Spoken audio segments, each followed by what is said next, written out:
Maguette Coulibaly di responsable jiite coordination jeunesse Rufisque Nord ma jiite ko ànd ceeg ay góor ak ay jigéen ñuy ndaw di jàmbaar fakk dëdd di son excellence le président Macky Sall ànd ceeg coalition Benno Bokk Yaakaar bi comme ni ngeen ko gisee rek unité am na fépp unité boobu ñu oote ci coordination bu mag bi moo law ba ci coordination jeunesse bi tey képp koo xamante ne yaa ngi bokk ci coalition bi rek ak mouvement boo mënti nekk rek teewoon nga tey ci salle bi pour ñu waxtaan pour li nga xamante ne nii mooy jëmale kanam moo ñuy may ndam ci élection yi nga xamante ne moom lañ jëm le 31 juillet. waa ji sànq dafa wax ci nasaraan ne da ngeen fas yéene def ay manifester waajal également ñëw Mimi Touré est-ce que mën nga dellu si waat si lan moo waral ngeen fas yéene def dox boobu ak naka ngeen ko nar a teeroo. waa loolu dama ciy sawar a wax parce que ñun ñëpp à l'unanimité ñoo ko d'accord ñu ne le 24 incha allah dimanche bii nga xamante ne moo war a ñëw jeunesse bi yëpp dinañ def ciblage dugg ci commune Rufisque Nord def porte à porte seeti association yi seeti ñëpp duñu bàyyi kenn koo xamante ne rek mën nga ñëw apporter ñu sa voix pour nga ñëw jox ko son excellence le président Macky Sall dinañ la seeti pour saafonteeg yow waxtaan ak yow wax la aussi li nga xamante ne mooy réalisation de son excellence le président Macky Sall ku xam ne réalisation Macky Sall xam ne lamba daj la moo fi ne te mu ngi liggéey bu am solo ku gestu gis teer bii rek doy na campagne macha allah ku nekk yaa ngi ciy dugg di ñëw heure bi nga xëyee ba nga daan wàcce lépp macha allah changé na tey ak yeneen yoo xamante ne président Macky Sall def na ko fi donc nag li ma wax rek làmb daj la ku xam Rufisque ak li fi am muy pôle Diamniadio ak li fi président Macky Sall def yëpp tey pont yi nga xamante ne nii daal na tijjeeku muy pont bi comment dire canal bi mu nekkoon loo xamante ne danaan polluer dëkk bi tey yàlla def na président Macky Sall tëj na si lu bari te mu ngi koy jël pour yeggali li nga xamante ne nii mooy tëj bi te it ak yeneen yoo xamante ne nii mu ngi koy def ci département bi si financement famille emploi des jeunes ak yeneen yoo xamante ne nii dinañ ko joxe jour boobu ku ko xamante ne nii képp koo xamante ne nii rek xamoo ci lu bari ndax ñu ci bari dañoo nasaxal seeni xel di leen wax ne président Macky Sall defu fi dara département de Rufisque li fi président Macky Sall def bari na li ma wax rek lamba daj la bokk say bët xool xanaa nga gëm ne doo xool donc nag loolu moo fi am te ñun dinañ ko dox le 24 incha allah ñu xaaraat tamit le 28 incha allah l'arrivée de Mimi Touré mu war a ñëw département de Rufisque ñun jeunesse bi yëpp les 7 centres de vote dinañ ko xaar dinañ ko teeru la jeunesse du département aussi dinañ ko teeru ñu teeru parce que ñeneen ñi nga xamante ne ñu ngi koy teeru def forte mobilisation dinañ leen wan ne jour boobu doo leen ñu ko dàq ndax président Macky Sall lañ am moom la ñuy tiitaroo tey lañ koy gën a bëgg tey lañ koy gën a jàppale tey lañ koy gën a wan ne que jeunesse bu département de Rufisque plus particulièrement la commune de Rufisque Nord tey lay gën a jàppale wan na la yaa fi ne te yaa loolu la ñuy jox ndam li. Aujourd'hui, le pôle jeune du comité électoral de la commune de Rufisque Nord dirigé par la présidente Maguette Coulibaly s'est réuni dans le seul but d'évaluer le travail qui s'est débuté depuis le premier jour de la campagne, mais aussi de mettre en place d'autres stratégies qui nous permettent d'avoir la majorité le soir du 31 juillet. Sur ce, le comité a décidé d'organiser une très grande journée de marche qui sera une marche pacifique dans toute la commune de Rufisque Nord le 24 prochain. Et sur ce, nous avons ensuite décidé de préparer l'arrivée de la tête de liste de la coalition Benno Bokk Yaakaar, à savoir Madame Mimi Touré, qui aura lieu le 28. Pourquoi cette marche? Merci. Nous avons eu à mettre en place cette marche pour montrer à toute la communauté du département du Rufisque que la jeunesse de Benno Bokk Yaakaar de la commune de Rufisque Nord est plus que jamais déterminée pour accompagner le projet du président Macky Sall, mais aussi pour lui donner une majorité confortable à l'Assemblée nationale le soir du 31 juillet. On a l'impression que vous prônez l'unité aujourd'hui. Pourtant, il y a quelques temps, la jeunesse également s'était un peu dispersée pour les élections locales. Est-ce qu'aujourd'hui, tout a été réglé pour que vous puissiez ensemble aller vers ces élections? Merci. Connaissant l'enjeu politique de cette nation et la situation actuelle que nous vivons, la jeunesse de la commune de Rufisque Nord, être conscient de l'état actuel de cette nation qui est en feu et en sang, attesté par nos camarades d'opposants qui ne proposent rien que de la violence, nous sommes réunis, étant des jeunes, réunis dans le seul contexte, d'avoir une majorité. Et que nous savons bel et bien que c'est cette majorité-là qui permet au président Macky Sall de pouvoir mettre en place des projets de développement pour l'avancement de cette nation. Merci. Wa salam alaikum, Adja Fatou Faye, responsable des femmes ville de Rufisque. Benno Bokk Yaakaar. Waaw gannaaw bi ngeen dajee nii ci wàccaayu élection législative mën nga dellu si waat ci li waral tey jii di seen liggéey. Waaw tey comme dama nekk responsable des femmes comité électoral bu Rufisque Nord ñu oo jigéen ñi doon waxtaan ak ñoom ndax président Macky Sall ak ministre de la femme dafa am lu mu def barki Dembo Ndiaye ci jigéen ñi muy ay financement yu mu joxe pour jigéen ñi mais loolu taxul woon muy illay waxtaan wi tey moo doonoon taxawaayu jigéen ci politique taxawaayu jigéen ci politique ak njabootam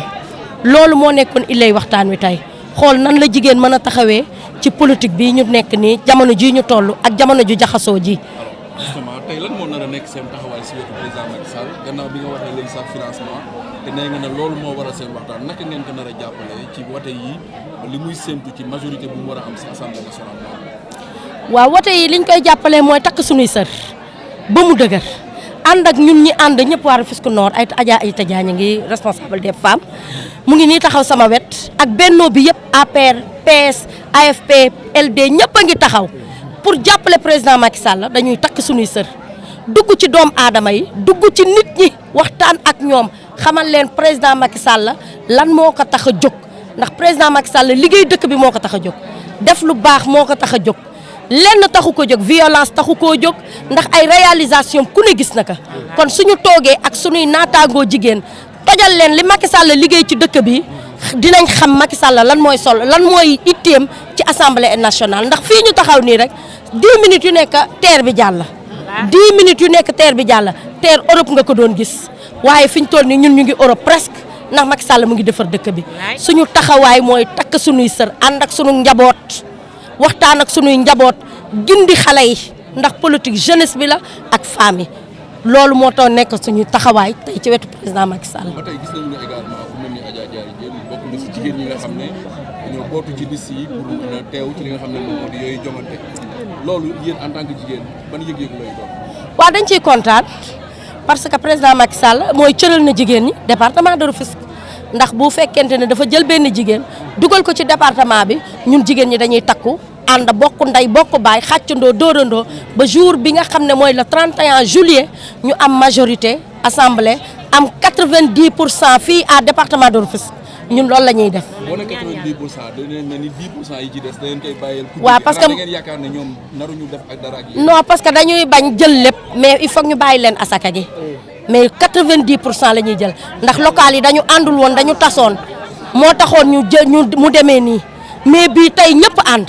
képp ku demoon ber sa daara rek dellu si nga ci sa famille dellu si nga ci Benno Bokk Yaakaar li ko waral mooy élection locale mooy nawetaan ku ne da ngay natt sa bopp kenn ku ne natt nga sa bopp xam nga fi nga toll dellu sa waat nga ci sa famille dellu se nga fi ñu toll nii équipe nationale la ñu dellu sa waat équipe bi mooy Benno Bokk Yaakaar moo tax ma ne la dañuy gagné 90% incha allahu rabbi. maaleykum salaam. Adjaratou Diarry Diène man lañu investir Ngagne Diop mooy tête de liste may commissaire am.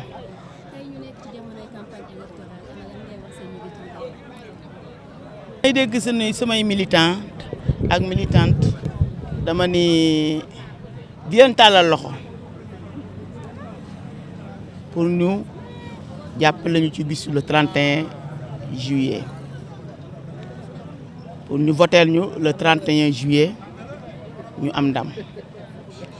comme dañu dénk kàddu goxu Rufisque département de Rufisque kon ñu ngi leen di tàllal loxo ndax yéen rek ñuy mën a yóbbu assemblée ak seeni carte bu ngeen ñu mayee carte yi yaakaar naa ni jafe-jafe dëkk bi jafe-jafe département bi ah du mën a lépp dina faju de waaye dina bari lu ci wàññeeku waaw.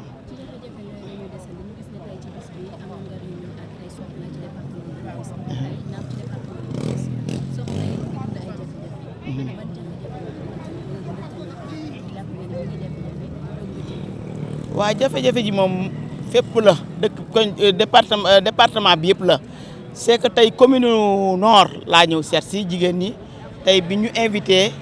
jafe-jafe yi daanaka li ci ëpp mi ngi faju ndax ñoom financement lañ doon demandé te le président Macky Sall wàccee na fi diggante ci biir semaine bii financement boo xam ne jigéen ñëpp gis nañ ci seen bopp te loolu rek lañ doon sàkku ci moom te loolu moo gënoon a nekk jafe-jafe ci jigéen ñi yaakaar naa ni ndax bu ñuy ut président Macky Sall jàppale ñu ci li nga xamee ne moo nekk jafe-jafe jigéen ñi ah li ci des na mooy mottali ñu rek muy voter ñu ñu am une majorité écrasante le 31 juillet.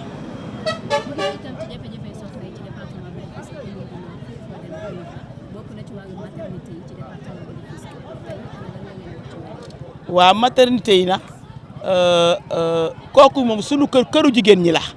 kooku moom bu ñu investirul woon sax war nañu jël sunu dëkkuwaay ñu defaral ko sunu bopp la fa manqué ñun ñu saytu ko defaral ko sunu bopp parce que bépp jigéen foofooy sa kër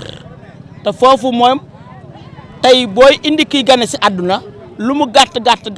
da nga fanaan foofa kon fi nga xamee ne mooy sunu kër bopp ñun war nañ ci veiller war nañ ci bàyyi xel war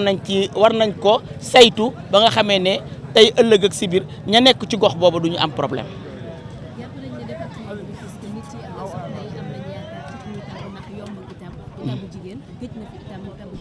loolu moom mosu fee am moom ci dans la ville de Rufisque gëj na ci Awa Diop gëj na ci Awa Diop yaakaar naa le département de Rufisque la ville de Rufisque mi ngi soog a am député boo xam ne mi ngi jógee ville de Rufisque te it nag jigéen ñi namoon nañ ko yàlla dinañu ci defal sutura ba nga xamee ne jafe-jafe yi ñu mosaan a am xaj na ñàkk député bu jigéen bu ne xam ne mi ngi soqeekoo ci ville de Rufisque moom la ñu amoon waaye tey na biñ ko amee jafe-jafe yu bari dina wàññeeku du ma ne day jeex de waaye jafe-jafe yu bari dina wàññeeku. programme bi may jeexalee ci campagne bi mooy ne man fi ñu toll nii man ñaar rek la muy député bi ma nekkee jeunes yi la et les femmes je suis la candidate des jeunes et les femmes.